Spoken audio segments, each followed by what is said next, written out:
നമ്മുടെ Devaswom board president ഒരു വീട് പുതിയതായിട്ട് നിർമ്മിച്ചിട്ടുണ്ട് നമ്മുടെ ഈ കരകുളം ഭാഗത്ത്.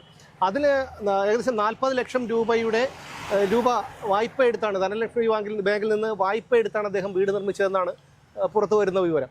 ഇതിൽ അദ്ദേഹത്തിൻ്റെ ഭാര്യയ്ക്ക് ഒരു ആശ്രിത നിയമനമാണ്. ആശ്രിത നിയമനം എന്ന് ഞാൻ പറയാൻ കാരണം അദ്ദേഹം CPM-ലേക്ക് വന്നതിന് ശേഷം കിട്ടിയ ഒരു ജോലിയാണ് ഭാര്യയ്ക്ക് എന്നുള്ളതാണ് അറിയാൻ കഴിഞ്ഞിട്ടുള്ളത്.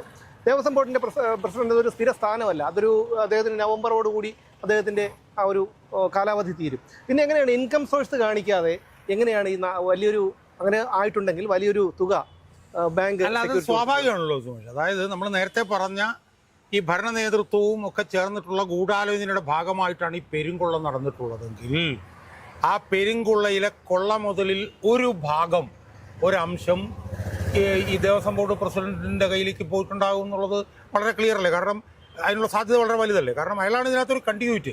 അല്ല, അയാളാണ് ഉത്തരം പറയേണ്ടത്. അയാൾ വഴിയാണല്ലോ ഇത് മുഴുവൻ നടക്കുന്നത്. സ്വാഭാവികമായും അയാൾക്ക് ഒറ്റയ്ക്ക് ഭരണ നേതൃത്വം ഒന്നും അറിയാതെ കമ്മ്യൂണിസ്റ്റ് പാർട്ടിയിൽ ഇങ്ങനെയൊന്നും ചെയ്യാൻ പറ്റില്ല. സ്വാഭാവികമായും അയാൾ വഴിയാണ് ഈ പെരുങ്കൊള്ള നടക്കുന്നത് എന്ന് ഇപ്പൊ തെളിഞ്ഞിരിക്കുന്ന സാഹചര്യത്തിൽ ആ പെരുങ്കൊള്ളയുടെ കൊള്ള മുതലിന്റെ ഒരു ഭാഗം അയാളിലേക്ക് പോയിട്ടുണ്ടാവാനുള്ള സാധ്യത വളരെ വലുതാണ്.